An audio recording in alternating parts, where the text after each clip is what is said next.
YouTube যখন নতুন নতুন শুরু করেছিলাম, আসলে আমি যে ভুলগুলো করেছিলাম, আমি চাই না যে আমার মতো ভুল আরও কেউ করুক। তো আজকে আপনাদের সাথে সেই এক্সপিরিয়েন্সটাই শেয়ার করব যে আসলে আমি ভুলভাবে কীভাবে ভুল করে গিয়েছিলাম, যার জন্য আমাকে আবার 3 মাস পিছিয়ে যাইতে হয়েছে। তো এই ভুলগুলো কিন্তু আপনারা মোটেও করবেন না। তাহলে চলেন চলে যাই আমার ভিডিওতে। তো আজকে খুব সকাল সকাল ভিডিওটা শুরু করে দিয়েছিলাম। তো সকালবেলা কেন যেন পেপার না পড়লে আমার খুব রিফ্রেশিং লাগে না। আমি জানি না, অনেকে বলে এটা শৌখিনতা, এখনকার যুগে কি কেউ পেপার পড়ে, কিন্তু আমার কাছে কেন জানি মনে হয় যে না, যতই ফোন থাকুক না কেন পেপারে একটা আলাদাই মজা আছে। তাহলে চলেন কথা না বাড়িয়ে মূল টপিকটাতে চলে যাই। প্রতিদিনের ভিডিওর মতো আজকে আমার ভিডিওতে আপনারা দেখতে পারবেন যে শুধু রান্না করছি, ছাদে গেছি, গাছ দেখাইছি, কিছু সবজি তুলছি, এগুলাই চলে।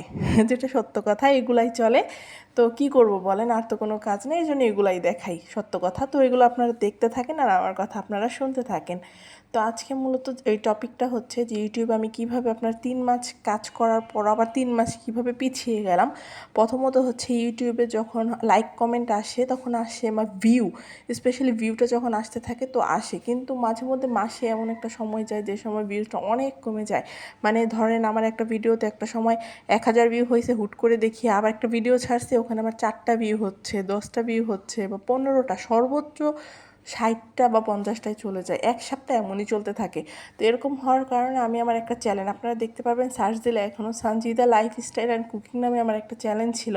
ওইটাকে আমি পুরোপুরি ডিসমিস করে নতুন আবার একটা চ্যানেল খুলেছি, যে আমি ভাবছিলাম আমার চ্যানেলে কোনো সমস্যা হয়েছে, কারণ আমি তো অত কিছু জানতাম না। কিন্তু পরে বুঝতে পারছি না, আমার এই চ্যানেলের সাথেও যখন এমন হয়েছে। আসলে আপনারা এই ভুলটা কখনোই করবেন না। ভিউ যতই কম আসুক তারপরেও আপনারা ভিডিও ছাড়তে থাকবেন, তাহলেই দেখবেন সফলতা আসবে। আর আমার এই ভিডিওটা যদি আপনাদের ভালো লেগে থাকে তাহলে অবশ্যই চ্যানেলটাকে সাবস্ক্রাইব করে দিবেন। এমন ইউটিউবের আরও অনেক টিপস নিয়ে আপনাদের সাথে শেয়ার হব। এরপরে একটা পার্ট করব আমি, যেখানে হচ্ছে ছোট ছোট ইউটিউবাররা কীভাবে থাম্বনেল বা টুকটাক যেটা প্রাথমিক পর্যায়ে সেগুলো শেখাবো। এরপর আপনারা এটার উপর এক্সপেরিমেন্ট করতে করতে আপনারা শিখে যাবেন।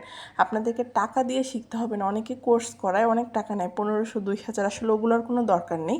এর জন্য কিন্তু আমার চ্যানেলটাকে আপনাদের অবশ্যই সাবস্ক্রাইব করে দিতে হবে, না হলে কিন্তু এরকম ভিডিওগুলোকে আপনারা মিস করবেন। তাহলে কথা না বাড়ায় স্ক্রিনে যা চলতেছে থাকুক, বিদায় নিচ্ছি। ধন্যবাদ।